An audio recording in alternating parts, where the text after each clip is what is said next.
So has just gone 3:10, so we will start this session.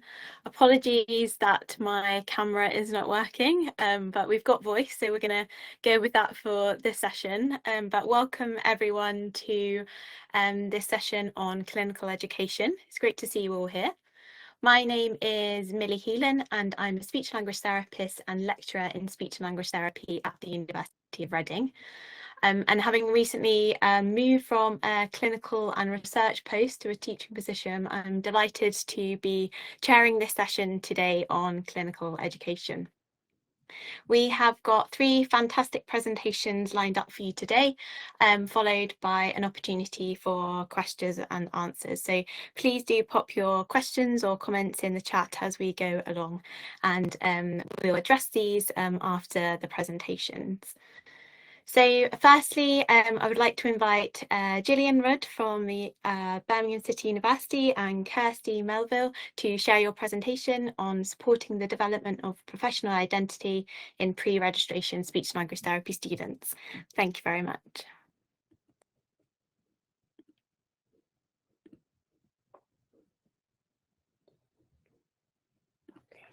Okay, thank you. Good afternoon. My name is Dervla Murphy, and I'm presenting today with Kirsty Melville. We're both first-year Master's Speech and Language Therapy students at Birmingham City University, and we're here to share a co-produced presentation created with fellow students Lauren Minto-Simpson and Tessa Hodges, and lecturers Gillian Rudd and Melanie Packer. The experience of becoming and being an allied health professional is filled with what Deborah Harding describes as career-long practice uncertainties. These uncertainties can arise from a single source or from a combination of sources, including socio-professional expectations, platform for practice, practice demands, and isolation and visibility. As documented by Stansfield, the work of speech and language therapists has changed a great deal over time. We're gaining new critical insights into some of the most long-standing areas of our practice, and the ways in which we understand, access, and facilitate communication are evolving. All while our professional remit is ever expanding into areas we could never have imagined, such as the legal and judicial system, dysphagia, and mental health. Public awareness of our profession is also growing, and this creates new opportunities to attract a more diverse workforce and to serve a more diverse population. But with this, there are challenges. As we strive to reach a point where everyone feels valued and accepted, we must also be able to recognize our difficulties and to take conscious action towards growth. As highlighted in a recent report by Nakomo et al., less than half of students feel that their courses and placements value and celebrate their different cultures, religions, and languages. We also have a healthcare system that's not functioning the way it should be, and as students, we're excited by the opportunities ahead of us, but we can also often wonder whether we're good enough to meet the demand, where we fit in, and how we can contribute to our professional communities, especially when working under challenging circumstances. Who we are as people forms a fundamental part of how and why we work as practitioners. Therefore, in developing ourselves as practitioners, it's essential to acknowledge the links between the personal and the professional, and to look inwards as well as outwards when considering our positionality and practice. Tredder et al. Describe professional identity as a lens through which we can evaluate, learn from, and make sense of practice. And Cornett et al. Write that although there's limited literature exploring professional identity within the health professions, what is available shows that it's nuanced, featuring reciprocal and intertwining factors, which change depending on the individual and the circumstances, as reflected here on the slide in this visual representation. Here we can see that alongside the profession-specific knowledge that defines the clinical remit and the specialist skills needed for each healthcare profession, our professional identity is also shaped by who we are, our sense of belonging, the world around us, and our lived experience of professional practice. While studying, depending on our previous experience within healthcare and our chosen discipline, Much of our lived experience of professional practice is initially gained from placements. It's here that we get to experience the varied ways that we can work, function, and think as speech and language therapists in a supported way before we begin our own clinical work. This is particularly important in professions such as ours, where the remit can cover such a broad range of contexts and client groups. As students, we're beginning to navigate the complex interplay between acquiring the knowledge and skills that define our profession and also being a part of the forces that embody, redefine, and reimagine them. This is an especially valuable tool as the circumstances, remit, pressures, and opportunities within our roles evolve over time. Developing a reflective practice from the very beginning of our training and having dedicated spaces to use those skills, both formally and informally, is a definitive part of our student learning experience at Birmingham City University. These skills are particularly helpful immediately before and after our time on placement because they enable us to share our expectations, our excitement, and our concerns with our tutors and peers alongside learning from the experience of others. Sharing our reflections provides us with insight into contexts and situations we may not have experienced ourselves, and this not only helps us to cultivate awareness and humility about how we function as listeners and collaborators, but we also learn about the mistakes and the good practice of other students and practitioners, gaining the transferable skills we need to thrive as learners, clinicians, co-workers, and people. Our course recognises reflection as a golden thread, emphasising how it acts as a vehicle to nurture the development of professional identity within and beyond our studies. We engage in a variety of reflective activities to support the holistic development of self-awareness, such as simulations with experts by experience, in which we're able to reflect on and discuss our individual approaches to supporting clients and the impact that this has. Scenario-based activities where we work collaboratively with peers and consider potential outcomes based on our clinical decisions. Awareness seminars in which we explore our own personal identities, values, and perspectives in order to consider how our past experiences have led us to where and who we are now. Pre-placement reflections on what we as individuals need to develop going forward and our hopes for upcoming placements. And post-placement debriefs on how we have been impacted by what we have experienced, both the incredible practice that we observe and also discussing the real-world difficulties and boundaries that speech and language therapists face when practicing in today's society. We recognise self-awareness as a core skill which links to our placement capabilities, the 4 pillars of practice, and the RCSLT competencies.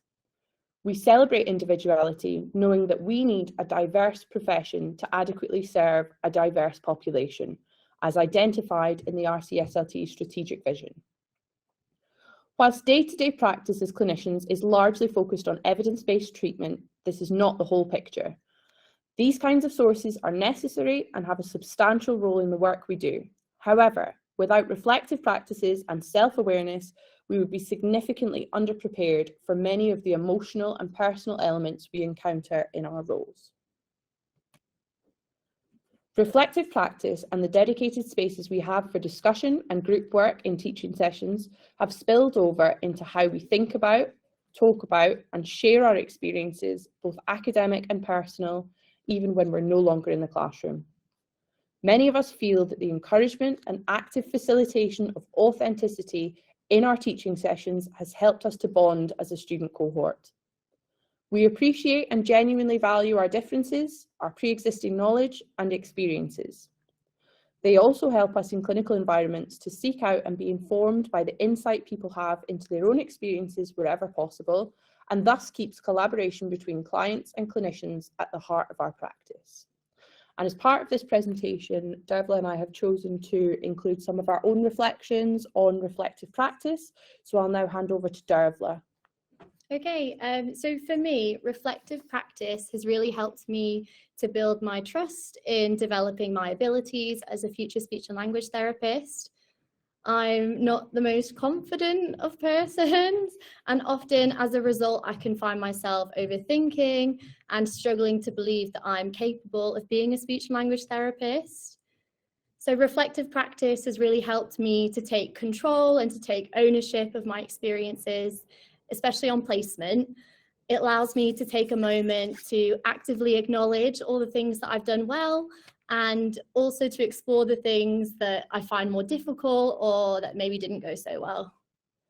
And the best thing for me about reflecting is that you don't dwell on the discomfort of the bad things, but instead you analyze it, pick it apart, and formulate a plan going forward on how to do better next time. I often end my reflections feeling proud of myself, whether things went good or bad, and empowered in developing my abilities as a future speech and language therapist. And for me, I am a perfectionist. I can be incredibly hard on myself for not achieving, for not succeeding on the very first attempt, and for not being that perfect student. So as you can imagine, reflecting on actions and experiences can be difficult for me. And I initially really struggled with dwelling on mistakes, and my instinct was to run from reflective practice like my life depended on it. However, reflective practice is helping me to learn that making mistakes is part of the learning process. To reflect on them is to be vulnerable, and that vulnerability is a strength rather than a weakness. I have learned that being the perfect student is impossible. Being a perfect student would mean that I really don't need to be a student at all. And the essence of being a student is in acknowledging that you're not perfect, that you don't know things, and that you're striving to obtain that knowledge and experience in order to improve. Asking for help, making mistakes, and feeling uncomfortable is all part of a lifelong learning process through which I'll always be reshaping and moulding the clinician that I'm becoming, and I will always have more to learn. Without being vulnerable in the face of my uncertainties and evaluating my own practice as an ever-evolving set of skills, I risk being ignorant to the knowledge I don't have, the experiences that I've not lived through, and the value that new and novel situations can bring to my development of self. All of this will also apply in my future practice as a qualified speech and language therapist, and I will always have things to learn. I'll become a better therapist by embracing that. And now, looking to the future, the RCSLT Professional Development Framework identifies 5 core areas of focus for developing our profession: practitioner wellbeing, impact, inclusion and diversity, sustainability, and co-production. We argue that self-awareness is at the very heart of all of these goals, and becoming truly reflexive practitioners will help us to achieve these. Moving forward, we must champion self-awareness and reflection in order to value our strengths, explore our areas of need, and become better practitioners for tomorrow. So, we encourage teaching staff to develop safe, supportive space within the course for students to explore self-identity and implications for their professional identity. To encourage regular reflective practice in a variety of contexts from the very outset of students' education journeys, and support learners to sit with their uncertainty, promote growth and development of identity as an iterative, lifelong process. We encourage student placement educators to consider their own identity and how that shapes their professional identity. Share this with learners and reflect with them on poignant moments in your career and which have helped shape your sense of self. And encourage students to reflect on what has impacted them during placement and what this means for their professional identity. And lastly, we encourage students and future students to use reflections as opportunities to link your experiences to your development of identity. How has what you've seen changed who you are as a clinician? Embrace your individuality and allow this to shape who you'll become as a clinician. And trust the process. The act of becoming and being a speech and language therapist is a malleable journey. Your experience, values, and knowledge at every stage of your career are valid. And the process of moulding your professional identity based on experiences is not about reaching a desired endpoint. Instead, it's about realising your own joys, strengths, fears, and weaknesses, and using these to bring a piece of yourself to our vastly diverse and growing profession. Thank you for listening. Thank you so much to you both for that really clear presentation. I think all the comments in the chat kind of reflect how I'm feeling about what you've already said, and thank you for being so kind of honest and open with what you've said in that presentation. That was amazing. Thank you very much. We're now going to move on to Abigail de Zoysa from the University of Reading, who's going to be presenting their work on Do We Practice What We Preach? A critical examination of the experiences of neurodivergent students studying speech and language therapy. So I invite you to share your slides, Abby, and take it away. Thank you very much. I'm just going to quickly say I'm going to have my camera off just so that my speech doesn't cut out, sort of. But yeah, this is what I look like if you're wondering. Sorry, 2 seconds. Can you all see that okay? I'm going to assume you said yes. So welcome to this presentation. As Millie's just said, it's on a paper that I'm currently writing called Do We Practice What We Preach? A critical examination of the experiences of neurodivergent students studying speech and language therapy and clinical degrees. The majority of students who took part in the study were studying degrees in speech and language therapy, and so this is going to be a large focus of the presentation today.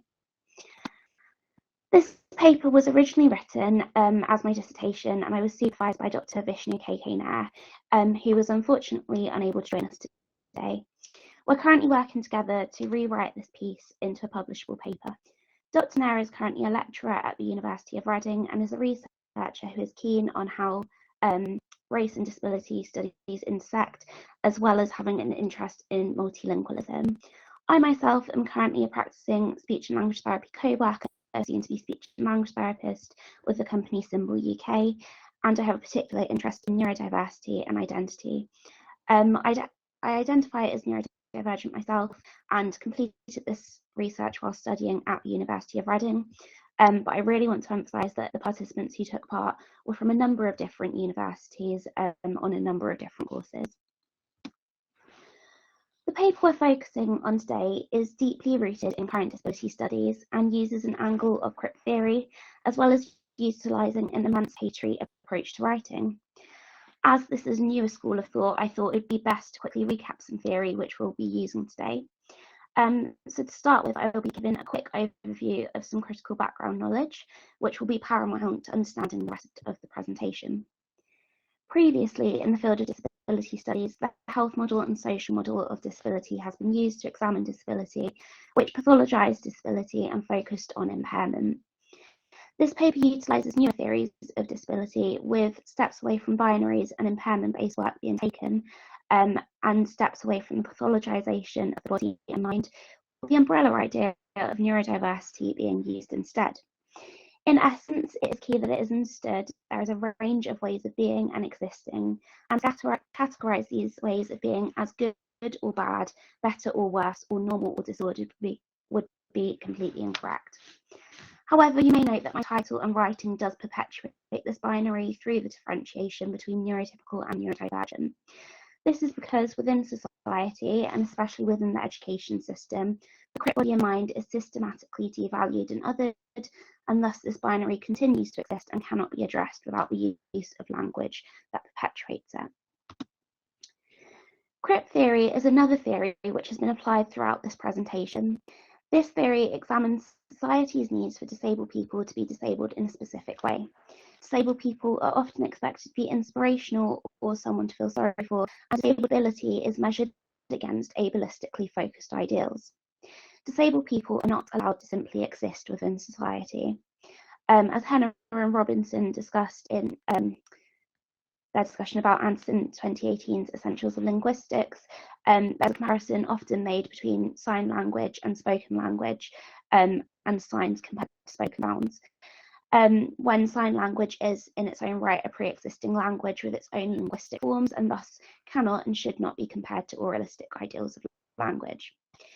Crip theory examines what it means to be human and where these ideas of normality are centred without the understanding of this critical theory, which intersperses crip theory and critical disability studies, A true understanding of violent power dynamics disabled individuals experience are unable to be truly understood, and the onus to change will continue to be put on the CRIP body itself.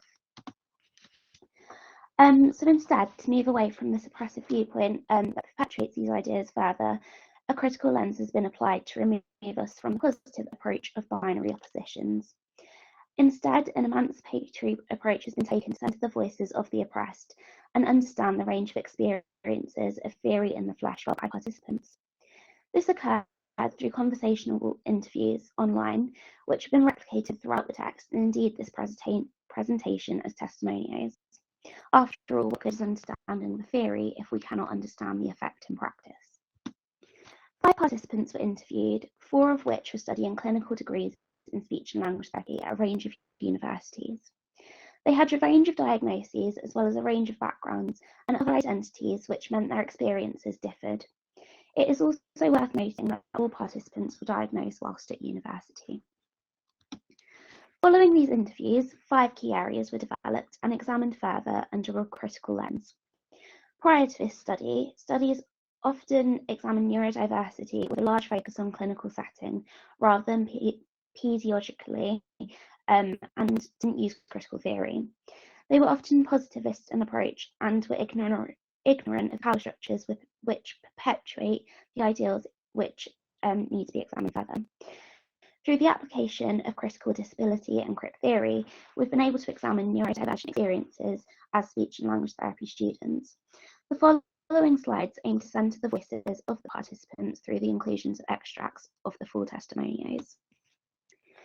A sense of othering was clearly experienced by students within the study. In Anne's experience, she discussed how she experienced accessing reasonable adjustments differently between her physical disability and her autism. It might be suggested that her physical disability is more tangible for people to understand.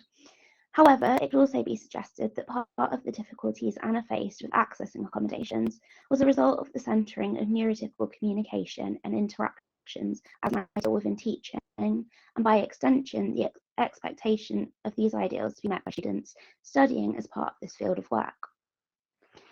Anna states that in order to achieve in a speech and language therapy degree, you're required to have good communication skills, but what this actually means is rarely discussed. The lack of specificity within the competency markers within the universities means that it falls on the head of the oppressors to decide whether a student is able to do this, and so if they're not able to communicate in a neurotypical manner, they are often seen as not able to achieve within the degree and are not given the adjustments to allow them to achieve. You'll note that in contrast, Jem was offered accommodations for her disability, but refused these as she felt it would be embarrassing. This would suggest that to some extent, Jem is masking her difficulties and is refusing her adjustments to allow her to mask further to get closer to this neurotypical ideal. However, it should be noted that this is not a singularly observed phenomenon, but rather a universal technique used by the students' interviews. These concerns about unmasking were not unfounded, and requesting for help should be noted to also not be a barrier that a lot of people faced. Indeed, for many students interviewed, to struggle was to fail, and thus they did not access the support they needed, and were honestly just grateful to be given a platform to discuss this with someone, and the fact that they were struggling. It should be noted that while students like Jem were masking their neurodivergence, for students like Jodie and Derek, they were often masking doubly in order to achieve standards outlined within society. Indeed, whilst all participants interviewed were assigned female at birth, and all felt that this affected the length of time it took them to get married. For Jodie, her neurodivergence, gender, and race meant she was masking trifold within education in order to achieve. She outlined within her interview that she was able to cope with her disability, and that she had been able to achieve until her final year when she was diagnosed with ADHD. She outlined how she'd been quieter because she knew she had to work harder to be seen as at the same level as her neurotypical white peers, and had been aware of this, but had been able to cope. But she had been able to cope rather than thrive, she said. This level of masking rarely benefits the individual as much as it does the capitalistic society they are aiming to please. This masking also means that often students are being assumed as neurotypical until proven proven otherwise, which is a quote from Derek's interview. This assumption of neurotypicality prevents students from being able to access support and adjustments until they reach a level of burnout and a baseline level of struggle, which is still often unable to accept help when offered it. Because they have coped for so long without help, they are unable to imagine a world without this struggle. In addition to this, often the support which can be accessed comes with barriers for individuals. For students who struggle with executive dysfunction, often the only way of accessing support is to initiate interactions with support teams to request this help and complete paperwork, which is one of the difficulties they may require assistance with. In addition to this, for most participants interviewed, they were able to decide what reasonable adjustments to request, but had trouble working out what would be considered reasonable, as they'd never received support before and it was difficult to imagine how things could be changed. By placing this request on an individual, there is additional work being required of individuals who are already burnt out. Within teaching, topics of neurodivergent are often within the curriculum of clinical courses. However, within the classroom setting, there is often a construction of oppositional binaries of taught knowledge and experiences of knowledge, with the former being favoured over the latter.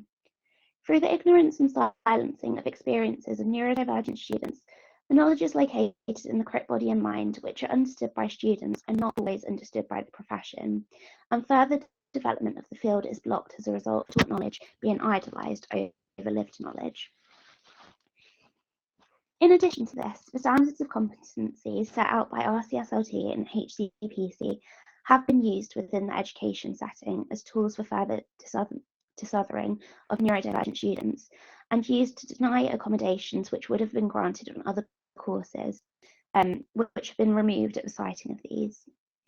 The weaponisation of standards of competency by speech and language therapy courses have prevented students from being able to cross the boundaries of therapized to the therapist, and neurodivergent experiences are almost seen as an inconvenience to the field itself, and indeed the medical model which continues to perpetuate the field. Indeed, when Anna was seen to be struggling, instead of offering assistance, her course questioned her ability to become a speech and language therapist directly in a meeting, in which they cited her autism as a reason for this. Overall, conformity has not only been actively encouraged, but the transgression of boundaries is being disrated by the enactment of vague standards of competencies which benefit the oppressor. In order to move forward, this medical model of disability, which continues to perpetuate the profession, must be disregarded, and productive and economic functions of health must be removed to fully move towards a neurodiverse society. Though this cannot and must not be done without the intersectional experiences being fully examined. Einstein is often misattributed to have suggested that if you judge a fish by its ability to climb a tree, it will spend its whole life believing it's stupid. Likewise, if you judge a neurodivergent person by their ability to conform to neurotypical standards, you are likely to be following the marking criteria of a clinical course, which has been described by participants as like theory of mind on crack. And ultimately, they will end up believing that their apparent struggle and failings is simply a part of the job. Thank you for your time. Thank you so much, Abby, for that really in-depth presentation. I think it's such important data that you have shared there, and such rich data as well from those participants that you interviewed. So thank you so much for sharing that. Please do carry on putting your comments, and if you've got any questions for any of the speakers, please do pop them in the Q&A chat bar, and we will offer to those to the presenters after our final speakers. So to end this session, we've got Amit Kulkarni and Andrew Clegg to present their work on the effectiveness of evidence-based healthcare educational interventions on healthcare professionals' knowledge, skills, attitudes, professional practice, and healthcare outcomes. So I'll just give them a moment to share their slides, and then I'll hand over to you both. Thank you. Hi there, can I just check that people can see the slides? Yep, they're all there, Amit. Okay, give me 1 second.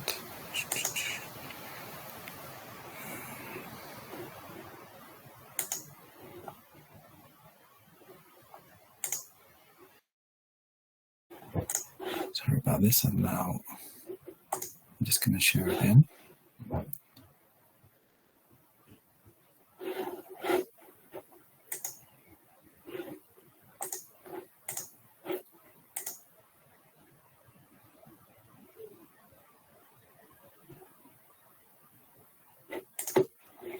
Okay, so thank you, Millie, for introducing us there. So as Millie says, together with my colleague Andrew Clegg, we're going to tell you about our systematic review and meta-analysis exploring the effectiveness of evidence-based healthcare educational interventions on healthcare professionals' knowledge, skills, attitudes, professional practice, and healthcare outcomes.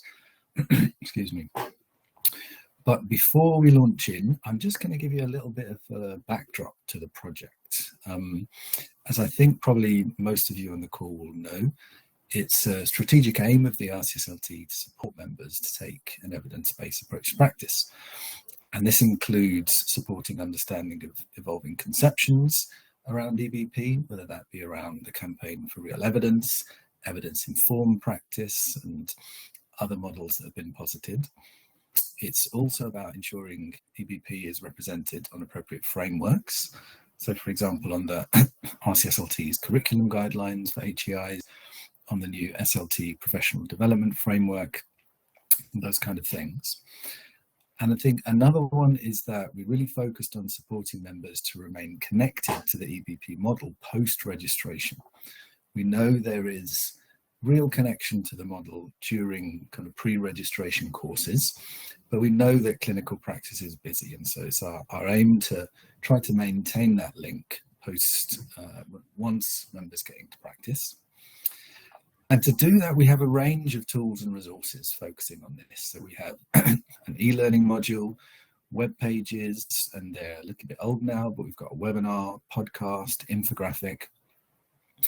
And one of these things is our EBP resources training. And this is a 3.5-hour training that's evolved over time and we delivered for quite a few years just to maintain clinicians' connection with the model. Not only to offer a space to reflect upon the model and to keep up to date with current thinking, but also to connect with the growing body of resources that exist to support us all in this area. And generally, the feedback to the training that we delivered has been positive.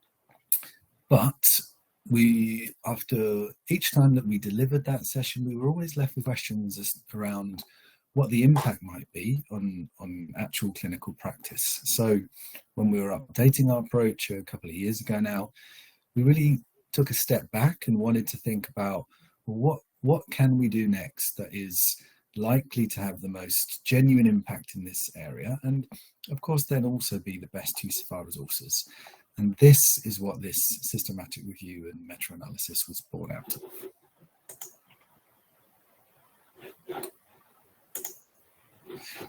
So we've kind of partnered, commissioned this project, which in the end was led by James Hill, who's a senior research fellow in evidence synthesis at UCLan. As I said, it will be delivered by a couple of us on the team today, by myself and by my colleague Andrew Clegg. But you can see there are lots of other people working on this review, and I want to thank everybody who did do that.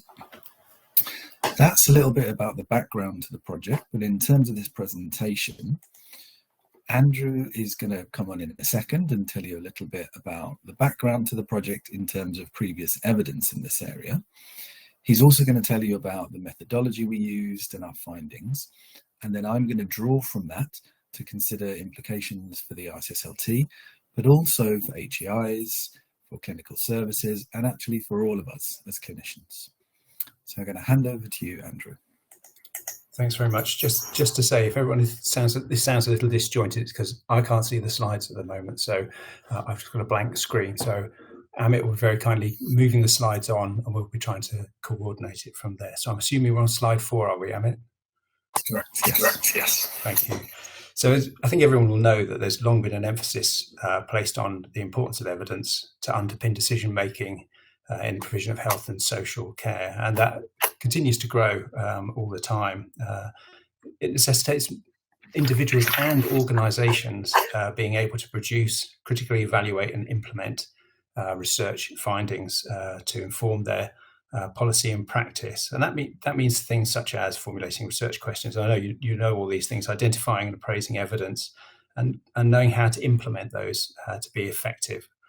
And to do that, we need to find ways to try and develop capacity and capability among people and those organisations through all these different sorts of educational interventions out there, whether face-to-face, online, blended approaches, that sort of thing.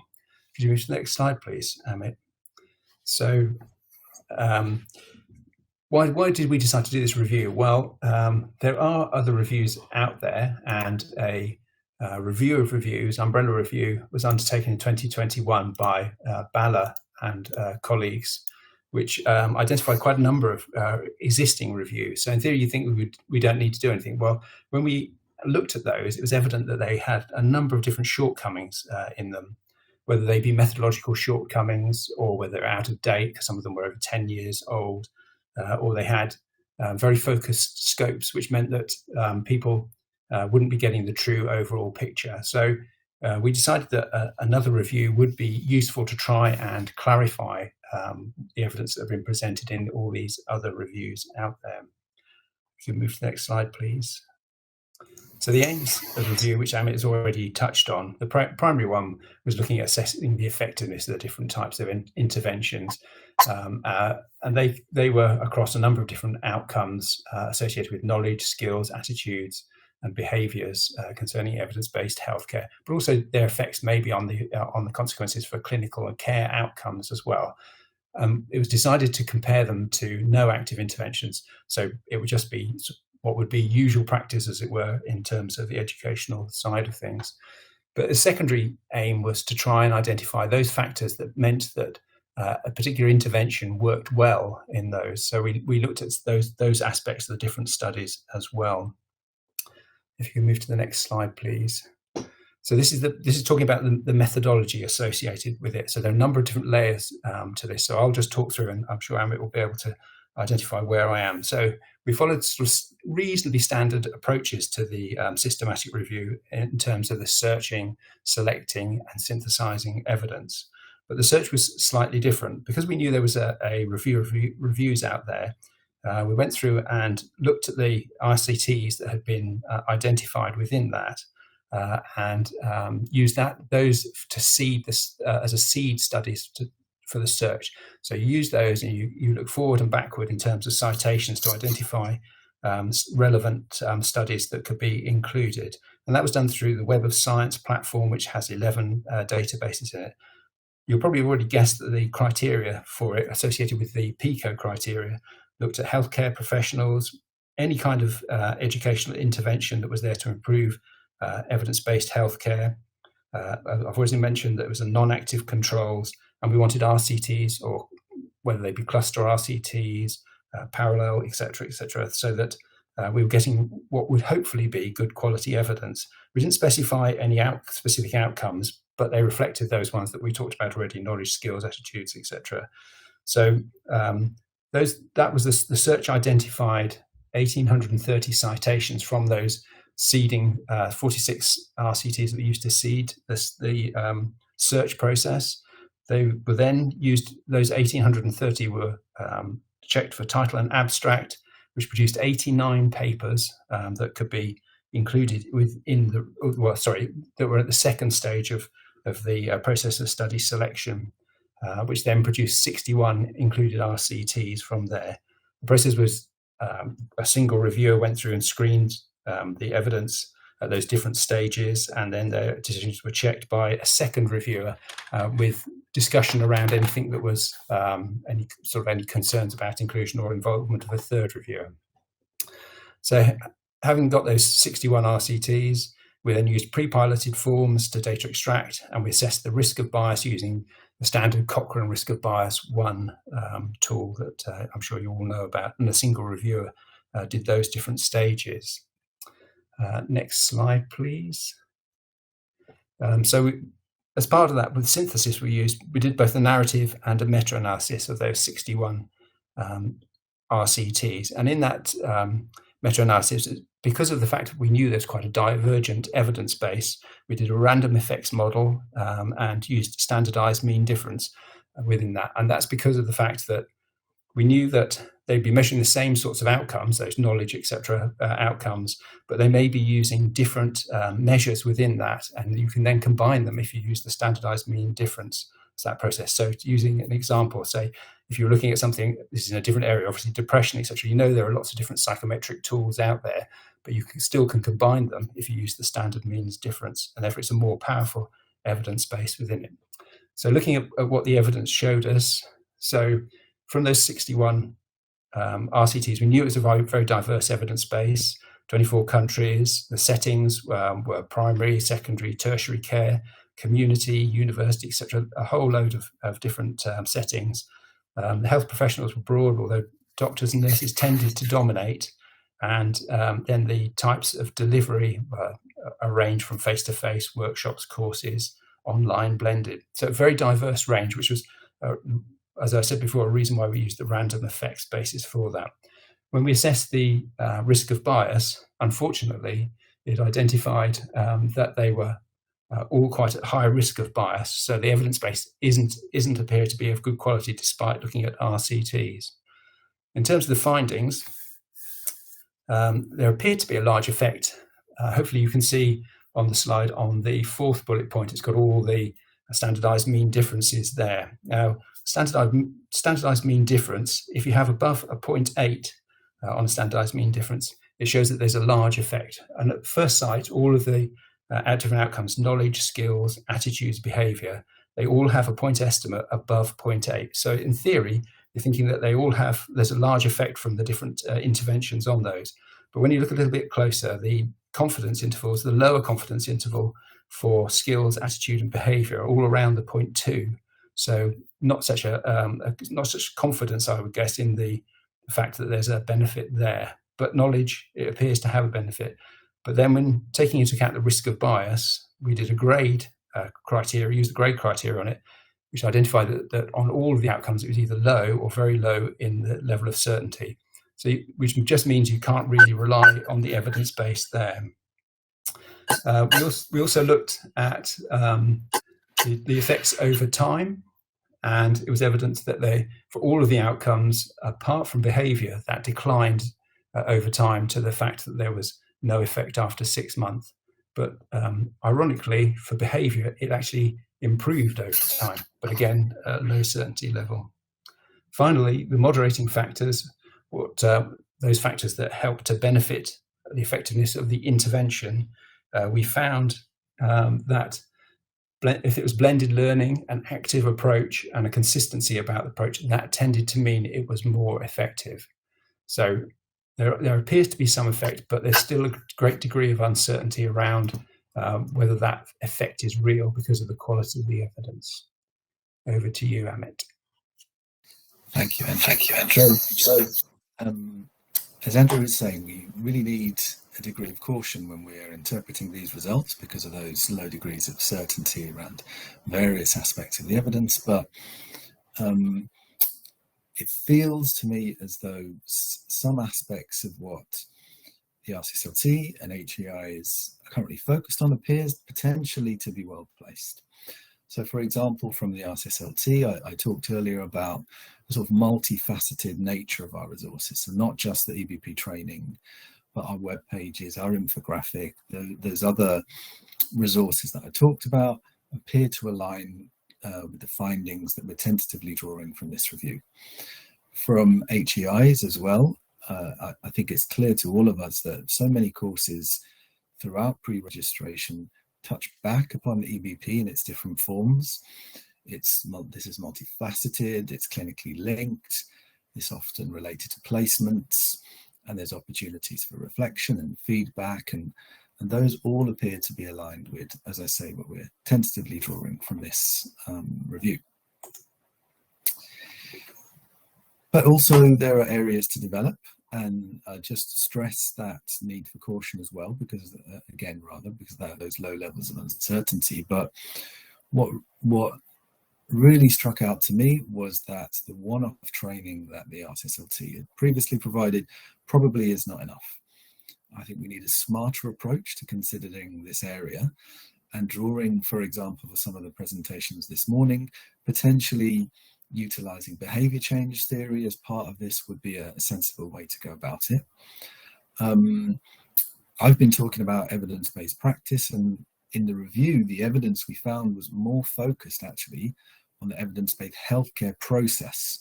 So not the traditional pillars of evidence-based practice, but actually the sort of 5-focus process, mainly targeting research evidence. And of course, that's just one of the pillars within the EBP model. So we really need to carefully consider those other aspects of the model. And just while we're talking about the model, perceptions of the model continue to evolve. There have been criticisms recently from a social justice point of view, for example. So that focus on the model itself, the terminology we're using, our conceptualization of it is of course something that's also needed. Then looking from the HEI point of view, I think potentially there's real room to self-assess core content. Is your course's focus on EBP?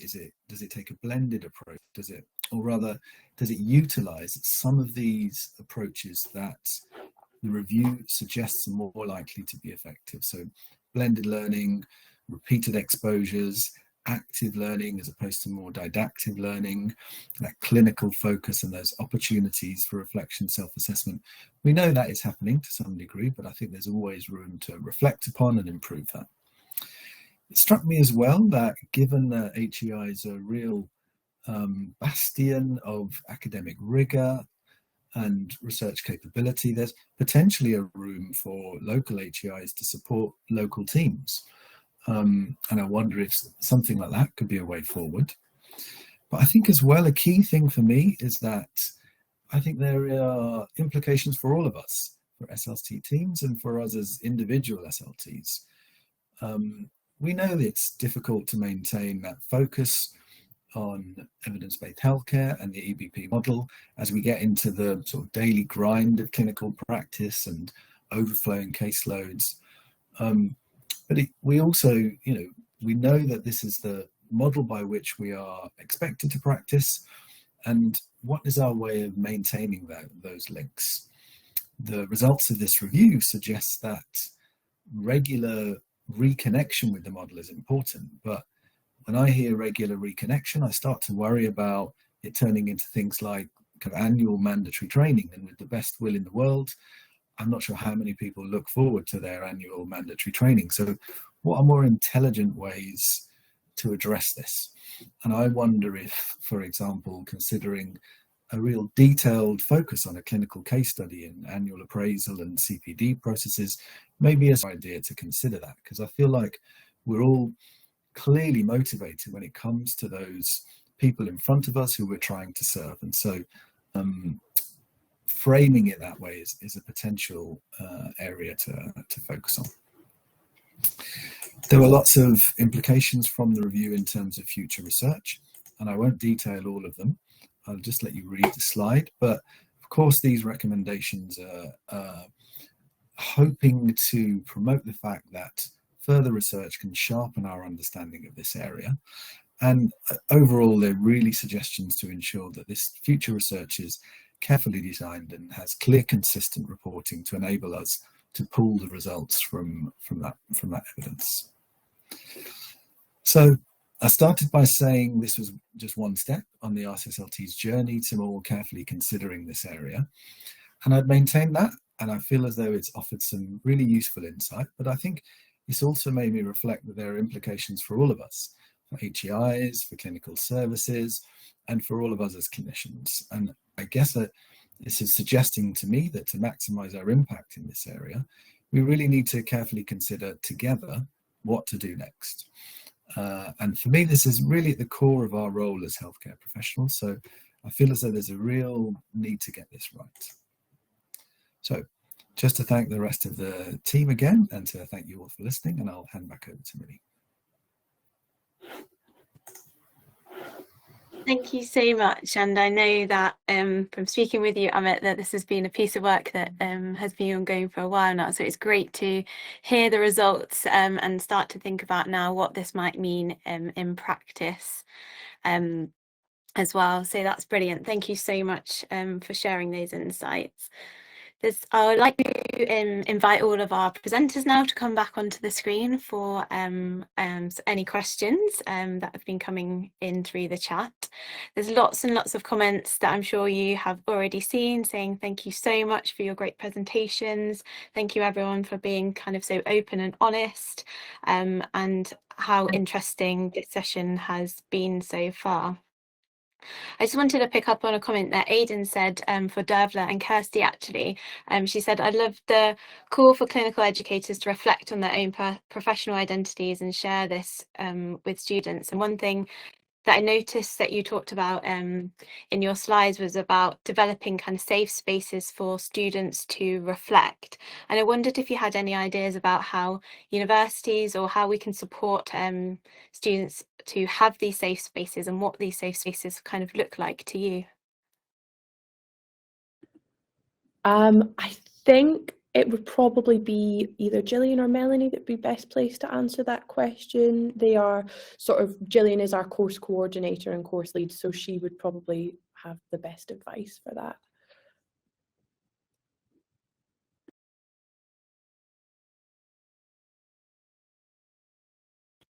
Oh, we can't hear you, Gillian, at the moment. Are you on mute?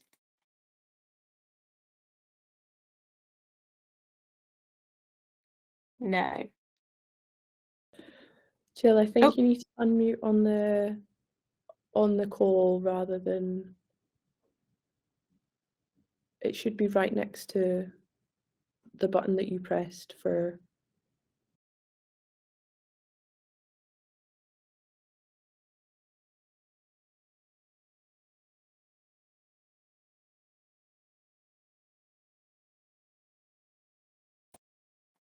No, we still can't hear you, Jill, but maybe you'd like to write a response in the comment section to respond to that. Amit, there's a question for you here saying, I wonder whether if EBP could be embedded into practice educator training some way, and whether that was something that you reflected on or thought about as part of these results. I mean, I would say really big yes to that. I've just started to reflect upon the results, and being completely frank with you, I hadn't thought in that direction, but that makes absolute sense. And I can see the sort of, I finished the talk saying that a joined up approach to this with insights from sort of the range of different stakeholders is clearly the best way to go. And to include practice educators as part of that is a fantastic idea. So thank you to whoever posted that question. And as we plan the next stages of this work, that's certainly something I'll take forward. Brilliant. Yeah, I think that's definitely one way in which we could support kind of practice educators to then support students as well as they're on placement as well. And just leading on from that, I wondered if you or Andrew had any reflection on whether the results that you found from the review were kind of what you expected, or was there anything kind of different to what you were expecting that came out of it?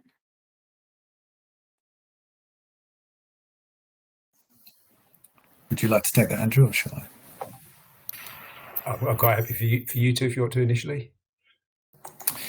I mean, I think one of the aspects was we did look at the results of this review next to the results of previous review, and there were some real commonalities. Things like the focus on blended learning, I think, was one of the components that really that was matched by previous review. So those kind of things weren't surprising.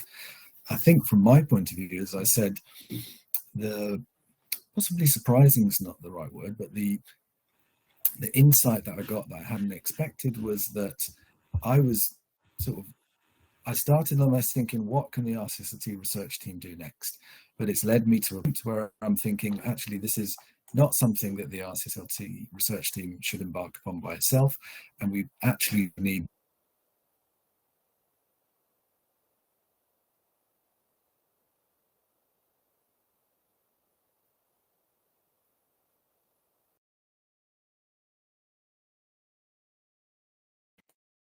think we've just lost Amit there.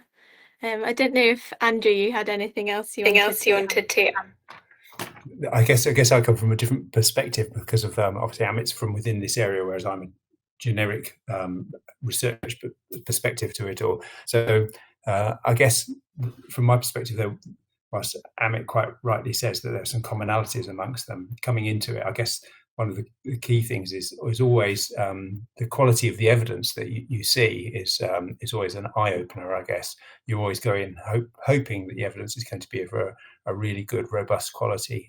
And as Amit concluded, as it were, that we do need to do more research in these sorts of areas to try and come to stronger conclusions about things. Although they inevitably do show a pattern in the evidence there, it's just there's always a slight degree of uncertainty around it. But Amit's back now with some more words of wisdom. Sorry, I think I cut out for a little bit there, and I'm a bit unsure what you've heard and what you haven't. So I might just move on from that question, if that's okay, Millie, in case there are any others. Yeah, definitely. Thank you very much. Sorry, yeah, we lost you just at the end, so we got most of what you were saying. I just wondered if we could hear from Abby now. I've seen Gillian has posted some comments in the chat, so thank you so much for those. But Abby, I'd just like to say thank you so much for kind of sharing your insights. It's really brilliant to hear from kind of your perspective as well as being a student. And I just wondered if you had any thoughts on what you think needs to change in terms of SLT courses and how we can best support neurodivergent students. I'm going to leave my camera on and hope that this works. If I start cutting out, could someone let me know, please? I think the key themes that came up were that the marking criteria is often unclear, and the way that assessments are presented can make it difficult for students, particularly like portfolios and fevers. Whilst they do to an extent reflect clinical practice, within clinical practice you would have more time to consider answers than you might in a viva, and portfolios and things like that. Often the marking criteria don't necessarily reflect what you would see in the real world, and so sort of making them very clear about what you would actually get marks for is something that all of the students interviewed were asking for. But in addition to this, one of the big things we do need to do as a society in general is move away from this need of a diagnosis in order to access support. A lot of the time when people need support, they're not accessing it because they haven't been diagnosed until they've got to a point of struggle where it's seen by other people. And a lot of students are masking when they go to classes. And so I think what needs to happen is there needs to be a more universal package of support for all students. And students that aren't attending lectures, it needs to be questioned why. If students aren't able to achieve in certain assessments, it needs to be questioned why. Because all of these students have come onto these courses with skills that we know reflect a good practitioner. And so they need to be supported to achieve in order to become practitioners in the future. Brilliant. Thank you so much, Abby, for that really in-depth and comprehensive answer. That kind of rounds us off nicely to the end of this session. So thank you everyone very much for joining us and for all of our fantastic speakers as part of the session. I think we've now got a break until 4:30 p.m. where we will be able to hear from our final keynote of the conference. So thank you so much everyone for joining us. I hope you enjoyed the session. Feel free to message any of the presenters kind of after the session in the chat if you've got any further questions. But thank you so much and enjoy the rest of the conference.